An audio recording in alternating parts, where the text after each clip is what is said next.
ProxySky UMi20S or UMi20S, however you want to pronounce it. And it's my new mount. I've paid for this mount out of my own money. It was a really considered decision. And I looked at AM5 and I looked at AM7s as well, the new AM7. And in my opinion, I think this mount is a better option than both of those. For a start, it can take 22 kilograms of payload without a counterweight, and will go up to 30 kilograms matching the AM7 with a counterweight on. I will put up on screen here a little table that shows the difference between this mount, the AM5 mount, and the AM7 mount in terms of specs. But this only weighs 5.4 kilograms. Well, I've bought this whole entire rig to be portable. Now, unfortunately, my Avalon mount isn't portable. I love my Avalon mount, and more about that at the end of this video. But this is a really great choice instead of a ZWO mount. ZWO make great mounts, so I'm not knocking them. But this is a really great choice. It weighs less. It costs $2,799 from ProxiSky, but that includes shipping and all the taxes. And I'll put on screen what the actual current exchange rate is. Who knows what the new exchange rate will be in a few weeks' time with everything going on in the world. But as of today, that's the price. So like many mounts at the minute, this is a strain wave gear mount with a harmonic drive, and it does all the same kinds of things as most of the mounts on the market. But this has got a couple of tricks up the sleeve that some of the competitors don't do. Firstly, it's got a collision avoidance system. So if the mount is moving and something gets in its way, then it will actually stop the mount. There's no colliding into the tripod. There'll be no collision if you don't have a Pier like I've got on this one. So you don't really need to worry. There's peace of mind in that. The second thing is that it's got encoders on it. So the mount always knows where it is. And in fact, you can actually unplug this mount halfway through a night, or, accidentally you do it, not on purpose, of course. And it knows exactly where home is. Even if you've done a plate solve and overridden coordinates, it will still go to a fixed home position. It knows exactly where it is in the sky at all times. I'm just going to actually get in a little bit closer, and can you hear this? It's so incredibly quiet. In fact, you're probably hearing more of the wind noise out here than you are the actual mount. It's absolutely fantastic. If I just press this home button, we'll just go straight back to the home position every single time. And I just want to show you this feature. Whoops, we lost power while we were slewing, but it's no problem. It will actually remember where it is. So I'm just going to let that find its power source again. There it is. Hear it click. And I'm just going to hit this home button. And there it is, going straight back to the home position. It didn't lose its coordinates. And you can do that in Nina and also through the app. Now, the strain wave gearing on this mount is on both axes. That's a really nice feature. So a little bit more information on these encoders. They measure the exact position of the mount's axes, and it will also correct for small tracking errors. With the encoders, you're looking at small milliseconds of a response rather than in the hundreds of seconds of a response. And that's a big advantage over its rivals. This means that you're going to get better tracking, you're going to get better go-to accuracy, and I have to say in my tests so far, the go-to accuracy is absolutely sublime. There's hardly any plate solving that needs to be done if you're aligned to the pole. It's almost dead on. On the collision detection front, the mount detects torque spikes and the motors will just stop and back off a little bit. That's a really good feature, and again, just gives you that peace of mind overnight. The mount uses OnStep. The mount has got easy drivers that plug into Nina but there is also an app that you can use, and it will create its own Wi-Fi connection that goes into the app straight away. I won't be using the app very much, really. It's more as a sort of visual observer aid, I think, but it is useful to have. And all the settings in that app are also mirrored in the OnStep screen in Nina. The mount's got USB, it's got Wi-Fi, Bluetooth, it's got an absolutely useless ST4 port, which nobody is going to use this day and age. And you can run the mount fully automated from Nina with plate solving meridian flips, the whole thing, like you'd expect any mount to do. We're already on to a winner when we look at the case that it's come in, because it's proper flight case, unlike ZWO's offering, like it's a float that you need because you can't swim properly in the shallow end of a swimming pool. The case is hard and it's got EVA foam inside it, and it's nicely set up. Moving on to the tripod, it's carbon fibre and it only weighs 2.3 kilograms. It's rated at 50 kilograms of load. I've got to be honest, all of these very lightweight mounts, they're lovely, they're nice and portable. I'm not sure I'd trust any 50 kilogram load on it. My teapod from Avalon is rated at 100 kilograms, but that really does feel like it could take 100 kilograms of weight. I'm not quite sure that these could take 50 kilograms of weight. Although clearly when you look at what's on it, I don't think there's anything like 50 kilograms on it at all. It's more like about 5 to 8 kilograms, I would say. Nevertheless, on the tripod, the legs have got a level of stiffness and there's some nice leg locks on it. It's a very transportable size, and there are vibration dampening feet at the bottom that will help just stabilize the whole experience. By the way, my little carry case came from Amazon. That does not come with the mount. There's a really satisfying click when you put the Pier, or if you're connecting the mount directly onto the tripod, and it's a really sturdy experience.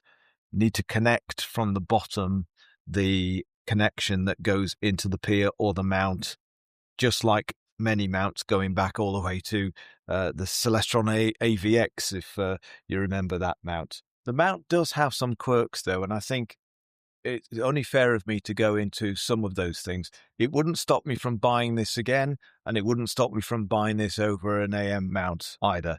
But the first quirk is that you'll probably see that there's an extra power cord here that goes into my power supply. It cannot be plugged directly into an Eagle. And the reason is there is a power draw that shoots up to 12 amps, according to ProxiSky on their Discord server. And that actually shorts out the Eagle, or rather shorts out, it'll restart it, it'll go into a protection mode, because the maximum the Eagle can supply is 8 amps. And in fact, most of power supplies out there will not give you the power that you are going to need to put it in an all-in-one package and leave just one lead going from, in my case, the Eagle to the battery. It won't do that for you. You're going to have to run 2 cables. I think the only power supply out there that will give you a 20 amp rating, I believe, please comment in the sections below if I've got this wrong, but is the Pegasus Ultimate Power Box, I think. Even some of the cheaper Pegasus boxes are only rated up to 10 or 12 amps. So that is going to be an issue, and I really wish that they had stated on the website before buying that that was going to be the case. The other thing worth mentioning is the Pier is something that needs a little bit of a redesign, and I think this is the biggest quirk, and it's mainly to do with these red bolts. They could do with some sort of spring-loaded washer system so that they actually stay on the Pier, because you can't actually get the mount inside with those bolts in at all. They're very quick to fall on the ground, and in dark skies, that could possibly spell trouble.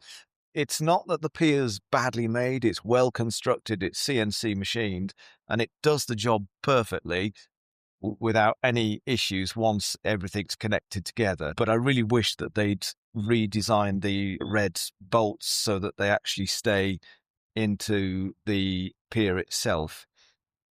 The other problem is you can't actually partially put those red bolts in and put the mount in from above, because bolts have got such a thin thread that they're just going to fall out. And finally, the as-out bolts. Well, the bolt is magnetic, and I think that's just asking again for trouble. It's too easy for it to come off or fall off. And they just feel a little bit sort of slightly lightweight. They do move relatively smoothly, not as smoothly as my Avalon mount, but they do move smoothly enough for you to get the job done and to polar align. Having said all of this, if you're after a lightweight mount, something that you want to throw in the car and take on holiday or away for the weekend, or maybe even want to take it on a flight, this is a great choice. The payload is absolutely magnificent. The weight beats the competition. It's incredibly sturdy looking. Build quality is really good. I'm not sure that the build quality comes across on camera, but everything's been really thought about, just down to sort of the laser etched UMi20 sign here. It just feels really premium and quality, and so it should for the price. So in summary, I'm just going to go over the main key points of this mount. First of all, it's got an absolutely fantastic payload, and again, better than most of the competition that's out there. It's lightweight. It's got collision detection. It's got multiple connectivity options. There's a good hard case included with it, and it works well with Nina, and I've had seamless integration. Now, you might be wondering why I haven't gone into guide graphs and all that side of things yet. Well, I feel like I'd be doing you all a disservice if I just did that after a couple of nights of testing.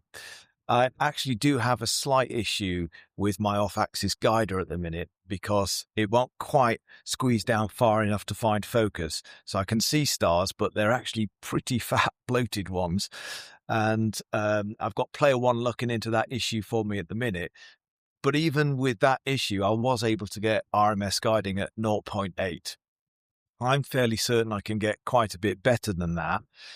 But I want to come back to this whole rig in a future video and give you a proper comment on actually all of it working together. The Eagle, the ProxiSky mount, the ASCAR SQA85, which I haven't even mentioned yet. I've done a video already on the flat panel, focuser, all the camera stuff.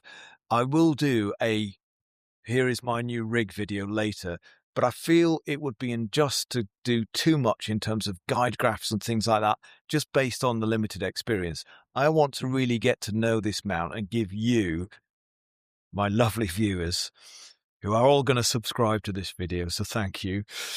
But I want to give you all a proper opinion after multiple nights of usage and multiple nights of imaging, so that you get a real feel for whether this is the right mount that for you maybe, and something that you want to consider.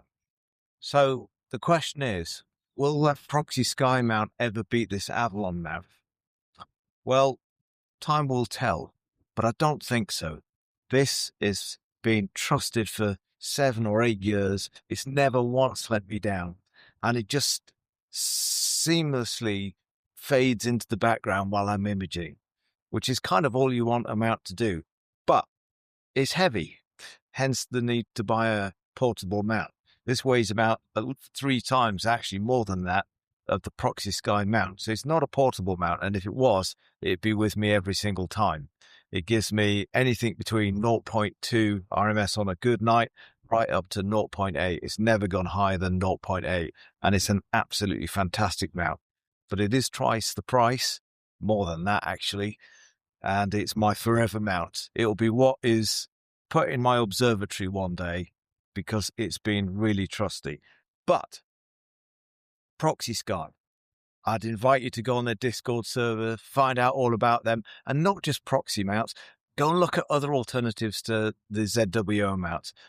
ZWO are a great company. They're absolutely fantastic, and I'm not anti-ZWO at all. But competition's good for us as astronomers. It's good for us as consumers because it drives prices down, but it also innovates in terms of features. And I certainly want to see cheaper prices, innovation, and there's more out there than ZWO mounts. Really encourage you to go out there and go and have a look. Anyway, that's it for this week. I hope you've enjoyed it. My name's Martin. You've been watching Adventures in Astronomy. See you soon.